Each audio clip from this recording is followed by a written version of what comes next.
Hello guys, welcome back to my YouTube channel BMS Gyan. आज हमको study करना है षट क्रियाकाल का चौथी अवस्था जो कि है स्थान संश्रय अवस्था। ठीक, तो चलिए शुरू करते हैं स्थान संश्रय अवस्था। तो पहली अवस्था में हमने देखा था कि दोष अपने स्थान पर संचित हो रहे थे, उनके शमन के उपाय या चिकित्सा न करने पर वो प्रकोप की अवस्था को प्राप्त कर रहे थे। ठीक है, प्रकोप की अवस्था में दोषों का अपने प्राकृतिक स्थान से उन्मार्ग गमन होता है। यदि प्रकोप अवस्था में दोषों का अपने प्राकृतिक स्थान से उन्मार्ग गमन होता है या दोष अपने प्राकृतिक स्थान से उन्मार्गगामी होते हैं या गतिशील होते हैं। ठीक है, यदि इस अवस्था में मतलब प्रकोप की अवस्था में भी उनकी चिकित्सा नहीं की गई तो वे प्रसर अवस्था को प्राप्त करते हैं। मतलब तीसरी अवस्था को, षट क्रियाकाल की तीसरी अवस्था जो है प्रसर अवस्था को प्राप्त करते हैं, जिनमें दोष अपने स्थान से चलकर स्रोतसों के द्वारा शरीर में इधर उधर फैलते हैं। प्रसर अवस्था में क्या होता है कि जो दोष होते हैं वो अपने स्थान से चलकर स्रोतसों के द्वारा शरीर में इधर उधर या संपूर्ण शरीर में फैलते हैं। और इस अवस्था में भी अगर इस अवस्था में भी इनकी चिकित्सा ना की गई, मतलब दोषों की चिकित्सा ना की गई तो ये स्थान संश्रय की अवस्था को प्राप्त करते हैं। तो चलिए पढ़ते हैं स्थान संश्रय की अवस्था के बारे में। ठीक है, स्थान संश्रय अवस्था षट क्रियाकाल की चतुर्थ अवस्था है। ठीक है, तो इसके लिए जो कोटेशन दिया है चक्रपाणी ने वो ये है कि स्थान संश्रयम इति दोषस्य संश्रयः, स्थान संश्रयम इति दोषस्य संश्रयः, ये आपको मिल जाएगा सुश्रुत सूत स्थान 21 में। ठीक है, अर्थात जहाँ दोष और दूष मतलब धातु आदि, दोष का मतलब हो गया यहाँ धातु आदि का संश्रय या मिलन हो जाता है, वह स्थान संश्रय कहलाता है।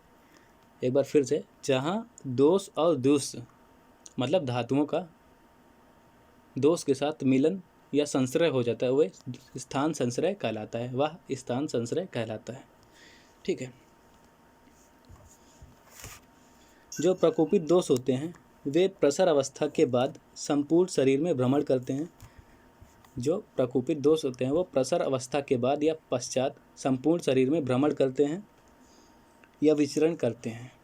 ठीक है, तो भ्रमण के दौरान या विचरण के दौरान जिस स्रोतस में विगुणता या अवरोध, जिस स्रोतस में विगुणता होती है मतलब जिस स्रोतस में अवरोध होता है उस स्रोतस में ये दोष रुक जाते हैं, उस स्रोतस में ये दोष रुक जाते हैं और वहाँ पे उपस्थित तथा आसपास की धातुओं आदि के साथ मिलकर, वहाँ पे उपस्थित धातुओं के साथ मिलकर तथा आसपास की धातुओं के साथ मिलकर या दूसरों के साथ मिलकर, मतलब दूसरे क्या हो गया धातु आदि, दूसरों के साथ मिलकर दोष समूर्छना उत्पन्न करते हैं। ठीक है, तो जब प्रसर अवस्था के बाद जो दोष होते हैं वो संपूर्ण शरीर में विचरण करते हैं या भ्रमण करते हैं। भ्रमण के दौरान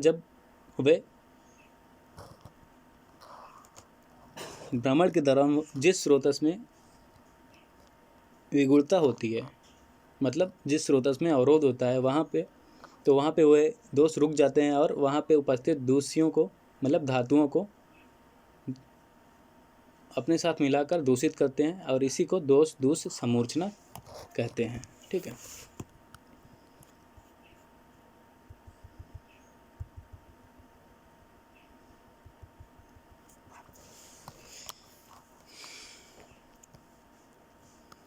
आचार्य सुश्रुत के अनुसार इसका जो वर्णन दिया गया है वो ये है कि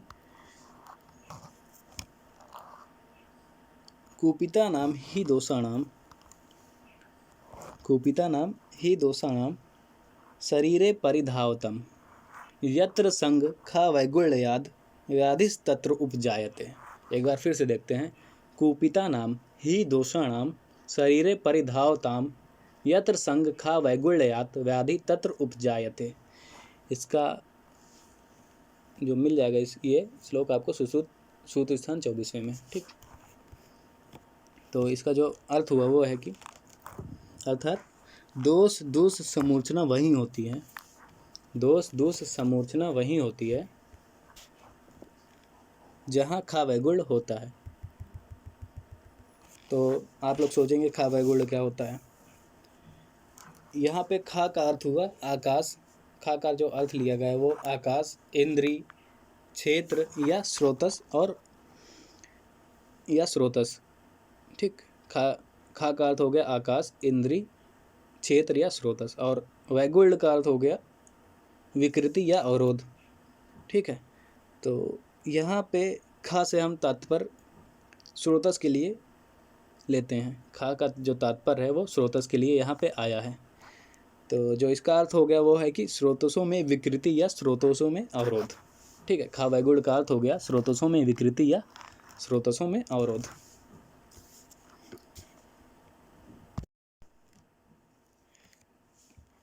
और ये जो स्रोतस में अवरोध या कह सकते हैं जो खा वैगुण्य की उत्पत्ति हुई है वह निदान के विशिष्ट अंश से या अंश के कारण होती है। ठीक है, निदान के विशिष्ट अंग में हमने देखा था आशय अपकर्ष, द्विविध हेतु, त्रिविध हेतु, चतुर्विध हेतु। ठीक है, तो अगर आपने निदान की वीडियो नहीं देखी है तो प्लेलिस्ट में जाके देख सकते हैं।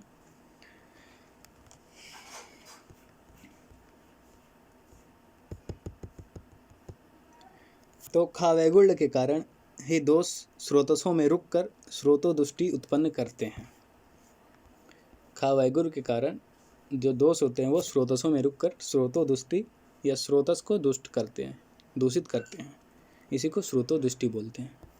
ठीक है, अतः स्थान संश्रय की अवस्था में सर्वप्रथम या पहली स्थिति स्थान संश्रय की अवस्था में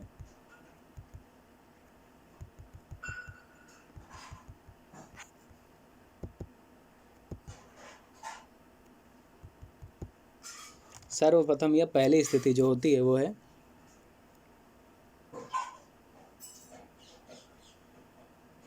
खा वैगुण्यता। उसके बाद जो द्वितीय स्थिति वो होती है स्रोतोदुष्टि। तो पहले खा वैगुण्यता उत्पन्न होता है, फिर उसके बाद स्रोतोदुष्टि होती है। ठीक है,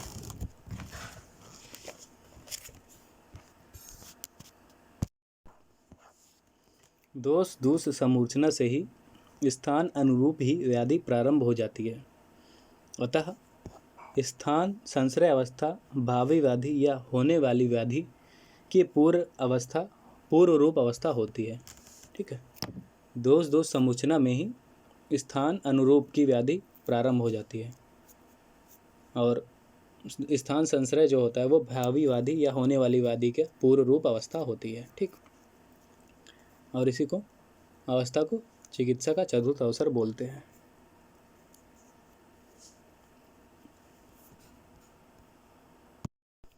तो जिन जिन स्थान में स्थान संश्रय की अवस्था उत्पन्न होती है उसके अनुरूप व्याधि की उत्पत्ति होती है। ठीक, जैसे उदर में गुल्म, विद्रदी, उदर रोग, आदमान, अतिसार आदि। ठीक है, और बस्ती प्रदेश में प्रमेह, अस्मरी, मूत्राघात आदि। वृषण में वृद्धि रोग, वृषण का बढ़ जाना। मेढ्र में या शिस्त में निरुद्ध प्रकाश, उपदंश और सूख दोष। गुद में भगंदर और अर्श। जत्रु या ग्रीवा में ऊर्ध्व जत्रुगत रोग जैसे नासा, नेत्र, कर्ण, मुख आदि के रोग। मेद में ग्रंथि, गंडमाला, अर्बुद और गलगंड। त्वचा, मांस और रक्त में क्षुद्र, कुष्ठ, विसर्प। अस्थि में विद्रदी और अनुसयी। पाद में मतलब पैर में स्लीपद, वात रक्त, वात कंटक। और सर्वांग शरीर में वात व्याधि, मेह रोग, पांडु रोग, शोष आदि सर्वांग रोग उत्पन्न होते हैं। ठीक है, तो यहाँ पे हमारा कंप्लीट हो गया स्थान संश्रय अवस्था। अब हम नेक्स्ट देखेंगे व्यक्त अवस्था। ठीक है, तो व्यक्त अवस्था हम नेक्स्ट वीडियो में देखेंगे। तब तक बने रहिए हमारे चैनल के साथ। लाइक, कमेंट और सब्सक्राइब करना मत भूलिएगा। अगर आपको कोई भी डाउट हो इस टॉपिक के में तो आप नीचे कमेंट बॉक्स में कमेंट करके हमें अपना क्वेश्चन पूछ सकते हैं। ठीक है, तो तब तक के लिए धन्यवाद।